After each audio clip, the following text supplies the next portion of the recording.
Paso 2. Llegamos al convencimiento de que un poder superior podría devolvernos el sano juicio. Cuando leen el enunciado de este paso 2, muchos de los recién llegados a se ven enfrentados a un dilema que en ocasiones es muy grave.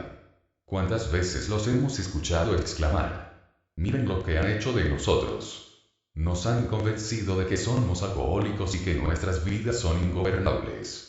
Cuando ya nos han reducido a un estado de absoluta indefensión, vienen a declararnos que solamente un poder superior puede remover nuestra obsesión.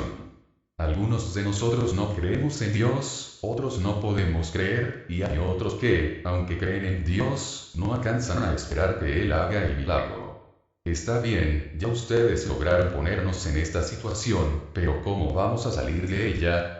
Veamos primero el caso de quien dice que no desea creer en Dios, o sea el tipo beligerante. Se encuentra en un estado mental que solo puede describirse como salvaje. Toda su concepción de la vida, de la que se siente complacido, se halla amenazada. Ya es suficientemente malo tener que admitir que el alcohol lo ha vencido. Pero ahora, reponiéndose del dolor de tal admisión, se encara con algo totalmente imposible. Siempre ha sostenido la idea de que el hombre es la punta de lanza de la evolución, y es por consiguiente el único Dios que reina sobre el universo. Deberá renunciar a toda esta idea para salvarse. En esta coyuntura, su padrino Enara se ríe. Con esto se colma la medida para el recién llegado. Es el principio del fin. Efectivamente, es el principio del fin de la antigua vida y comienzo de su asomo en la nueva vida. Su padrino le dirá probablemente: tómelo con calma. El salto que vas a tener que dar es mucho más corto de lo que pensabas. Así nos ha parecido a nosotros. Así le pasó a un amigo mío quien fue en cierta ocasión vicepresidente de la Sociedad Americana de Ateísmo, pero que aceptó este nuevo enfoque con un amplio margen. A lo cual el recién llegado responderá: bien. Yo sé que me estás diciendo la verdad.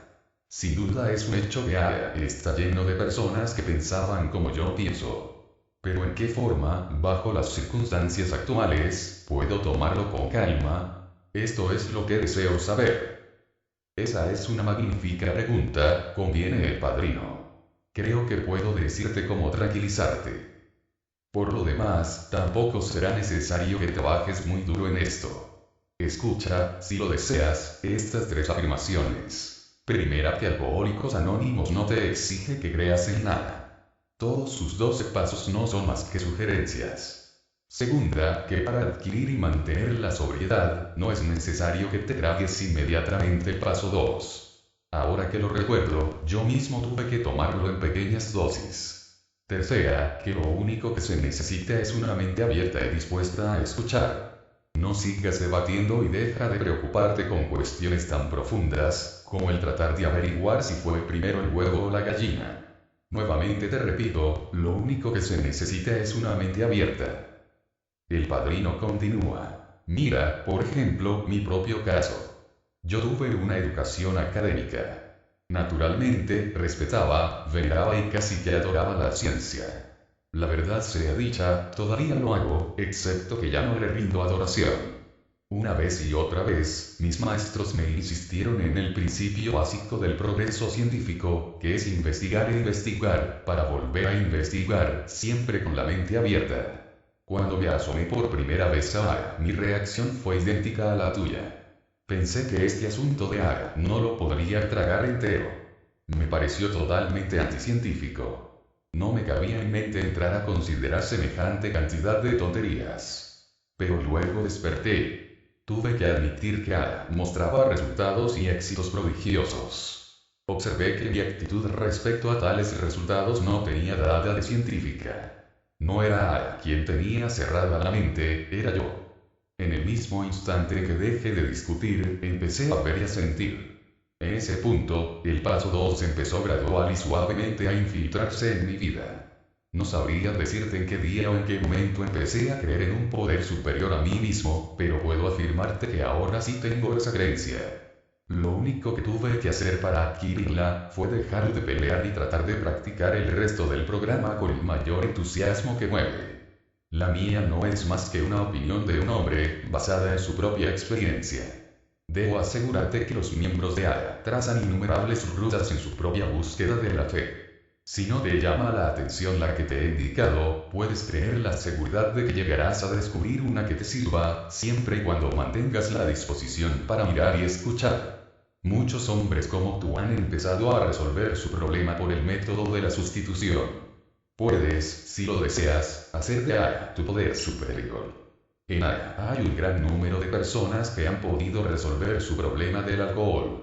En este aspecto constituyen un poder superior a ti, puesto que tú no has llegado siquiera a aproximarte a una solución. Puedes tener fe en ellos. Aún este mínimo de fe te bastará. Encontrarás a muchos miembros que han remontado sus dificultades en esta forma. Todos te contarán que, tan pronto como logran cruzar este obstáculo, vieron que su fe se ampliaba y profundizaba. Aliviados de la obsesión de beber, con sus vidas transformadas de manera inconmensurable, empezaron a creer en un poder superior, y muchos de ellos empezaron a hablar de Dios. Consideremos ahora la situación de aquellos que una vez tuvieron fe, pero la perdieron. En este grupo quedan incluidos los que se dejaron arrastrar a la indiferencia. Los que se llenaron de autosuficiencia y por eso permitieron que su fe se extinguiera, los que tienen prejuicios contra la religión, y los que tomaron una actitud desafiante porque Dios no les cumplió todas sus aspiraciones. ¿Puede la experiencia de AYA ofrecer una respuesta para que todos ellos encuentren nuevamente una fe eficiente? En ocasiones es más difícil aceptar el programa de AYA para aquellos que han perdido o rechazado la fe que para quienes nunca la tuvieron, porque los primeros creen que ya intentaron la fe y no les sirvió de nada. Ya conocen el camino de la fe y el camino sin la fe. Puesto que de ambas maneras obtuvieron una amarga frustración, llegaron a la conclusión de que no valía la pena volverlas a ensayar. Los grandes obstáculos de la indiferencia, la autosuficiencia de uso tan corriente, el prejuicio y la obstinación desafiante fueron frecuentemente más poderosos e irremovibles para aquellas personas que las objeciones interpuestas por los agnósticos no convencidos o por los ateos militantes. La religión dice que no puede probarse. Y el ateo afirma que se puede probar que Dios no existe. Obviamente el dilema de quien abandonó su fe es la tremenda confusión en que quedó.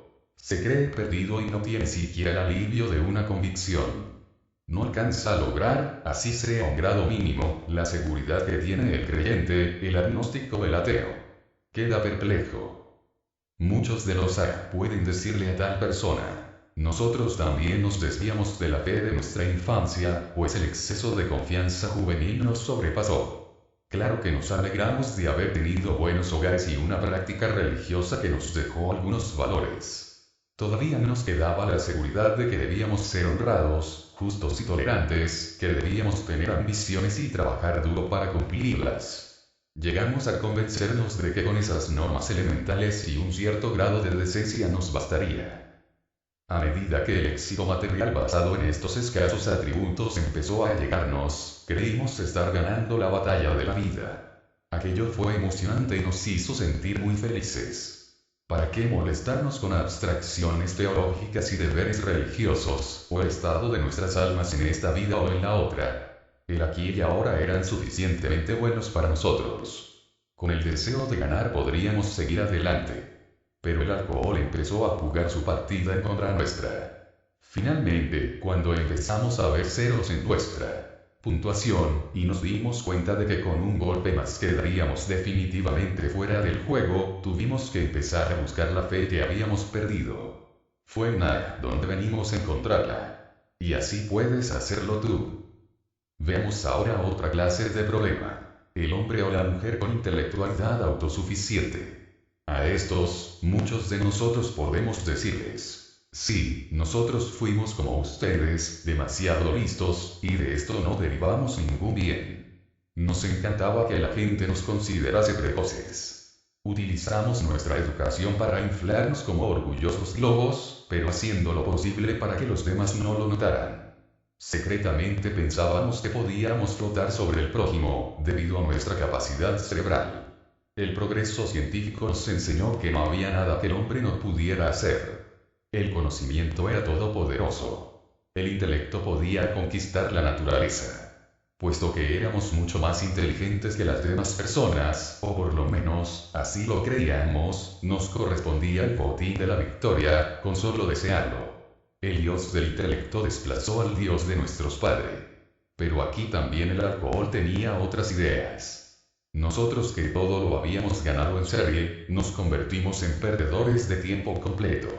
Vimos que teníamos que reconsiderar nuestras ideas porque de no hacerlo moriríamos. En Aya encontramos muchas personas que habían llegado a pensar como nosotros. Nos ayudaron a reducir nuestra grandiosidad hasta su tamaño normal. Nos mostraron con su ejemplo que el intelecto y la humildad podían ser compatibles, siempre y cuando la humildad se colocara en primer lugar. Cuando empezamos a hacerlo, recibimos el don de la fe, una fe que obra. Esta fe está disponible para ustedes, también. Otra gran cantidad de miembros de A, dirá nosotros llegamos a estar hastiados de la religión y cuanto tuviera con ella. Decíamos que la Biblia no era más que un sartán de tonterías. Podíamos citarla versículo por versículo y no encontrábamos más que utopías para los beatos. En algunas partes su moralismo era imposiblemente bueno, en otras, intolerablemente malo. Pero lo que realmente nos mortificaba era el moralismo de los fanáticos religiosos. Despreciábamos la hipocresía, la intolerancia y los alardes de bondad de muchos creyentes. Nos encantaba poder afirmar el hecho real de que millones de buenos hombres de religión se estaban asesinando unos con otros en nombre de Dios. Esto no significa otra cosa, por supuesto, que haber cambiado el pensamiento positivo por el pensamiento negativo. Después de haber ingresado a tuvimos que reconocer en nuestra actitud una característica manera de alimentar nuestro ego personal. Al señalar farisaicamente los pecados de los demás, nos colocábamos inconscientemente en una posición de superioridad. Además, podíamos evitarnos el trabajo de mirar nuestros propios defectos. El sentimiento de la propia virtud, que tanto criticábamos en los demás, era precisamente el mal que nos aquejaba. Esta curiosa modalidad de autoensalzamiento era nuestra ruina, por lo menos en lo que concierne a la fe. Pero, finalmente, al ser conducidos a pudimos aprender mejor las cosas. Como ha sido repetidamente observado por los psiquiatras, la actitud desafiante es una característica de muchos alcohólicos.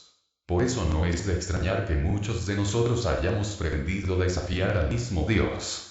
En ciertas ocasiones lo hicimos porque Dios no nos había dado todas las cosas buenas que le habíamos exigido, como los niños codiciosos que elaboran listas de regalos navideños imposibles de satisfacer. Sin embargo, con mayor frecuencia la causa de nuestro desaliento había sido una calamidad que, a nuestro criterio, nos había sobrevenido porque Dios nos había abandonado. La chica con quien pensábamos casarnos prefirió a otra persona. Le pedimos a Dios que le hiciera cambiar de opinión, pero no lo hizo. Oramos para que Dios nos diera hijos sanos, con un resultado totalmente distinto. Nuestros hijos fueron enfermos, o no pudimos tenerlos. Pedimos que se nos mejorara el empleo, y no tuvimos ninguna promoción. Los seres queridos, de quienes tan profundamente dependíamos, nos fueron arrebatados por actos de Dios. Luego, cuando nos convertimos en unos borrachos, le pedimos a Dios que nos ayudara, pero nada aconteció. Con esto cancelamos nuestra esperanza y resolvimos acabar con la fe. Cuando encontramos a se nos reveló la falacia de nuestra actitud. En ninguna ocasión habíamos pedido a Dios que nos mostrase su voluntad para con nosotros. Por el contrario, habíamos estado diciéndole continuamente lo que debía ser. Vimos que nadie podía creer en Dios al mismo tiempo que lo desafiaba. La fe significa confianza, no desafío. En Aya conocimos los frutos de esa confianza, representada en muchos hombres y mujeres que se habían escapado de la catástrofe final. Los vimos reunirse y superar sus penas y tribulaciones. Los vimos aceptar tranquilamente situaciones difíciles, sin necesidad de esconderse o hacerse recriminaciones. Esto no era solo fe, sino fe actuante, fe eficaz bajo toda clase de circunstancias. Tuvimos que concluir que, cualquiera que fuera el precio que debíamos pagar en humildad, tendríamos que pagarlo. Analicemos ahora el caso del hombre lleno de fe, pero que no puede sobreponerse al alcohol. Cree que es devoto y observa escrupulosamente su religión. Está seguro de que todavía cree en Dios, pero sospecha que Dios ya no cree en él. Hace promesas y más promesas. Pero después de hacerlas, no solamente vuelve a beber, sino que cada vez lo hace con peores consecuencias. Trata valientemente de luchar contra el alcohol, implorando la ayuda de Dios, pero esta ayuda no le llega. ¿Qué será lo que pasa con esta persona? El alcohólico que tiene buenas intenciones pero no obtiene buenos resultados es un caso desalentador para los sacerdotes, médicos, amigos y familiares. No piensan lo mismo los miembros de ADA. Muchos de nosotros hemos sido como él y hemos podido encontrar la respuesta a tan complicada situación. Esta respuesta se refiere a la calidad de la fe, no a su cantidad. Aquí radicaba nuestro punto débil. Suponíamos que teníamos humildad y eso no era cierto. Suponíamos que practicábamos seriamente nuestra religión, pero al analizarnos honradamente, vimos que solo la llevábamos superficialmente. O, yendo al otro extremo, nos habíamos dejado llevar por el sentimentalismo, confundiéndolo con el verdadero sentido religioso. En ambos casos, no estábamos dando nada a cambio de lo que queríamos. La verdad era que no habíamos limpiado debidamente nuestra casa para que la gracia de Dios pudiera entrar en nosotros y expulsar la obsesión de beber. Nunca habíamos hecho un examen concienzudo, en un sentido profundo y significativo, de nuestra realidad. No habíamos tratado de reparar los daños que habíamos causado. Nunca habíamos dado algo a otra persona sin esperar recompensa. Ni siquiera sabíamos orar correctamente. Siempre habíamos dicho concédeme mis deseos, en vez de hágase tu voluntad. No apreciábamos el amor humano o divino. Por eso permanecimos engañados e incapaces de recibir la gracia suficiente para devolvernos el sano juicio. Son muy pocos en realidad los alcohólicos activos que tienen una idea siquiera aproximada de lo irracionales que son, o que, conociendo su insensatez, se resuelven a afrontarla. Algunos prefieren empezar a llamarse bebedores problemáticos, pero no pueden soportar la idea de que se encuentran enfermos mentalmente. Se ven incitados a esta actitud por un mundo que no distingue la diferencia entre el bebedor normal y el alcohólico. El sano juicio se define como salud mental. Ningún alcohólico, al analizar fríamente su conducta destructiva, y no importa si los destrozos que ha ocasionado se muestran en los muebles de su casa o en su estructura moral, puede alegar que posee la salud mental. Por lo anterior, el paso 2 es el punto de convergencia para todos nosotros, agnósticos, ateos, antiguos creyentes. Todos podemos unirnos en este paso. La verdadera humildad y una mente receptiva nos pueden conducir a la fe. Cada una de las reuniones de ADA es una seguridad adicional de que Dios nos devolverá el sano juicio si logramos relacionarnos adecuadamente con él.